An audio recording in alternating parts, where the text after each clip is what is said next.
कुछ समय पहले की बात है। एक गांव में मेहनती और ईमानदार लकड़हारा रहता था। वो रोज जंगल में जाकर लकड़ियां लाता और अपना गुजारा करता था। एक दिन ऐसे ही वो लकड़ियां लाने जंगल में गया था। लकड़ियां तोड़ते तोड़ते अचानक उसकी कुल्हाड़ी हाथ से छूटकर तालाब में गिर गई। अरे नहीं, ये क्या हो गया? मेरी कुल्हाड़ी! अब मैं लकड़ियां कैसे तोड़ूंगा? गरीब लकड़हारा निराश होकर बैठ गया और रोने लगा। क्या हुआ लकड़हारे, तुम रो क्यों रहे हो? मेरे पास बस एक ही कुल्हाड़ी थी, वो भी गलती से पानी में गिर गई। अब मैं लकड़ियां कैसे तोड़ूंगा? अच्छा कोई बात नहीं, मैं अभी तुम्हारी कुल्हाड़ी तुम्हें वापस ला देती हूँ। वो परी पानी से एक सोने की कुल्हाड़ी निकालती है और लकड़हारे से पूछती है, क्या ये तुम्हारी खोई हुई कुल्हाड़ी है? नहीं। अब परी चांदी की कुल्हाड़ी बाहर निकालती है और पूछती है, तो क्या ये तुम्हारी कुल्हाड़ी है? नहीं, ये भी नहीं है। इस बार परी लकड़हारे की खोई हुई कुल्हाड़ी निकालती है। क्या ये तुम्हारी कुल्हाड़ी है? हाँ हाँ, यही मेरी कुल्हाड़ी है। तुम्हारा बहुत बहुत शुक्रिया परी, मैं तुम्हारा ये एहसान कभी नहीं भूलूंगा। कोई बात नहीं, तुम्हारी ईमानदारी देखकर मैं प्रसन्न हो गई।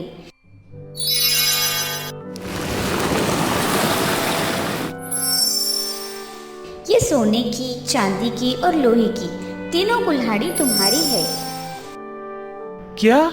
तुम्हारा बहुत बहुत शुक्रिया परी। लकड़हारे ने तीनों कुल्हाड़ी स्वीकार की और अपने रास्ते चल पड़ा। तो दोस्तों, इस कहानी से हमें ये सीख मिलती है कि सच्चाई और ईमानदारी से हमें हमेशा अच्छा ही फल मिलता है। जादुई चेहरा। बहुत समय पहले एक राज्य में एक मंत्री अपनी दो जुड़वा बेटियों के साथ रहता था। जुड़वा होने के बावजूद दोनों का स्वभाव एक दूसरे से बिल्कुल अलग था। एक का नाम था सोना और एक का मोना। कितना खूबसूरत मंजर है ना, और ये नज़ारा भी कितना खूबसूरत है। मुझसे ज्यादा खूबसूरत नहीं हो सकता। हाँ मेरी बहना, तुझसे ज्यादा खूबसूरत नहीं है। सोना बचपन से ही शांत और समझदार थी। वहीं मोना को अपने रंग रूप पर बहुत घमंड था। वो घमंडी और जिद्दी थी।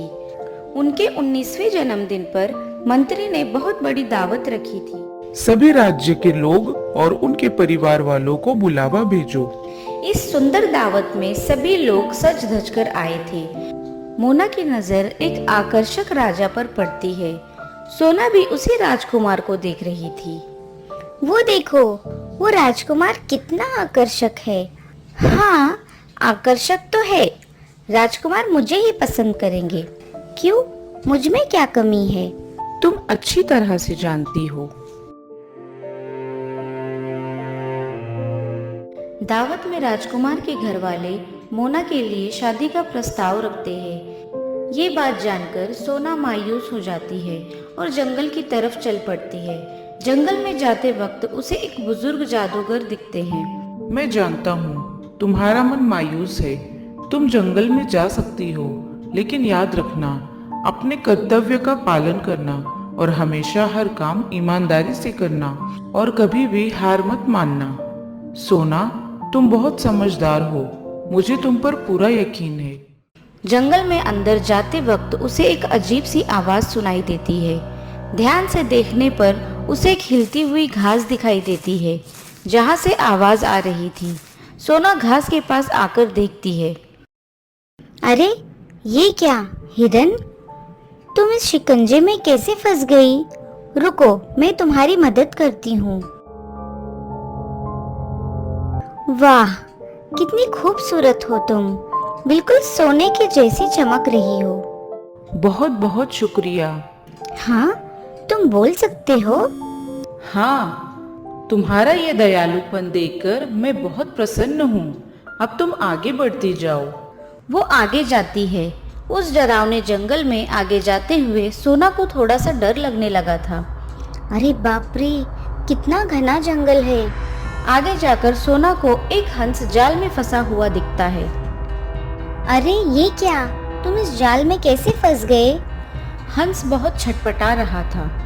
शांत रहो, मैं तुम्हें इस जाल से छुड़ाती हूँ।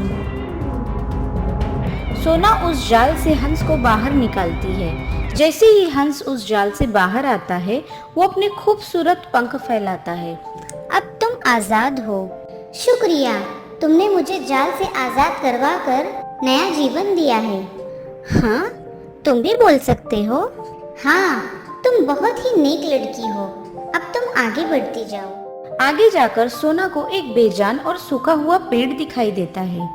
अरे, ये पेड़ तो सूख गया है। लगता है इसे पानी की जरूरत है। वो पास की नदी के किनारे जाती है। वहाँ एक घड़ा रखा हुआ होता है। वो उस घड़े में पानी भरकर सूखे पेड़ पर डालती है। पानी डालते ही पेड़ में जान आ जाती है। अरे ये क्या? अरे अरे अरे, ये क्या हो रहा है? धन्यवाद, तुमने मुझे पानी दिया है। हाँ, तुम भी बोल सकते हो। हाँ। लड़की, तुम बहुत नेक हो। तुम्हें किसी भी चीज का लालच नहीं है। तुम्हारा ये दयालुपन देखकर मैं बहुत प्रसन्न हूँ और मैं तुम्हें तोहफे के तौर पर कुछ देना चाहता हूँ। जाओ, वहाँ जो नदी है उसमें एक डुबकी लगाओ। ठीक है, जैसे आपकी आज्ञा। सोना आगे जाकर नदी में डुबकी लगाती है और जैसे ही वो बाहर आती है, उसे कुछ नया सा महसूस होता है। उसका रंग रूप बदल गया था। वो बहुत खूबसूरत हो गई थी। ये देखिए, लेकिन ये सब कैसे? हाँ, ये तुम्हारे कर्मों का फल है। मेरा सौभाग्य है कि मुझे आपके दर्शन हुए। मैं ये नहीं जानती कि ये सब कैसे हुआ, लेकिन मैं बहुत खुश हूँ। हमेशा खुश रहो बेटा। मेरी एक सूखी टहनी तोड़ो। जैसे ही सोना टहनी तोड़ती है, वो टहनी एक अंगूठी में बदल जाती है। तुम्हें कभी भी कोई दुख हो तो इस अंगूठी को चूम लेना, तुम्हारे सब दुख दूर हो जाएंगे। वापस आते वक्त रास्ते में सोना को वही हंस दिखाई देता है। हंस ऊपर से लेकर नीचे तक हीरे की तरह चमक रहा था। वाह, कितने खूबसूरत हो तुम। तुम बहुत ही सुलझी और समझदार लड़की हो। मेरा ये पंख अपने पास रखो। तुम्हें कभी भी मदद की जरूरत हो तो इस पंख को हाथ में पकड़कर मुझे याद कर लेना। अरे, तुम तो बिल्कुल ठीक हो गए। हाँ, मैं एकदम स्वस्थ हूँ। तुम्हारी उदारता और दया से भरा मन देखकर मैं बहुत प्रसन्न हो गया हूँ। मैं तो बस अपने कर्तव्य का पालन कर रही हूँ। तुम कभी भी किसी मुसीबत में फंस जाओ तो मुझे याद कर लेना। मैं तुम्हारी मदद के लिए आ जाऊंगा। सोना खुशी खुशी वापस जाती है। रास्ते में उसे वो बुजुर्ग जादूगर मिलते हैं। सोना, तुम्हारे स्वभाव को देखकर उन्होंने तुम्हें ये उपहार दिए हैं जो जीवन भर तुम्हारे काम आएंगे। अब अपने घर जाओ, अब सब कुछ ठीक हो जाएगा। सोना अपने घर वापस जाती है। सोना, तुम इतनी खूबसूरत कैसे हो गई और कहाँ चली गई थी? और ये सब क्या है? एक जादूगर ने मुझे जंगल में भेजा था। मोना के मन में लालच आ जाता है। वो सीधे जाकर बुजुर्ग जादूगर से मिलती है। सोना मायूस थी, इसलिए उसे जंगल में भेजा था। तुम्हें ऐसी कोई परेशानी नहीं है? नहीं, मैं भी जाना चाहती हूँ जंगल में। ठीक है, तुम जाना चाहती हो तो जाओ, लेकिन याद रखना, जो भी काम करोगी पूरी ईमानदारी से करना। मोना जंगल में जाती है। बिल्कुल सोना की तरह मोना को भी हिरन मिलता है। कोई मेरी मदद करो, कोई मेरी मदद करो। मुझे यहाँ वक्त नहीं बर्बाद करना है। मुझे जल्द से जल्द और भी खूबसूरत बनना है। वो उसे अनदेखा करके आगे बढ़ जाती है। मोना आगे जाकर हंस को जाल में फंसा देखती है और वो उसे अनदेखा करती है। आगे जाकर उसे सूखा हुआ जादुई पेड़ दिखाई देता है।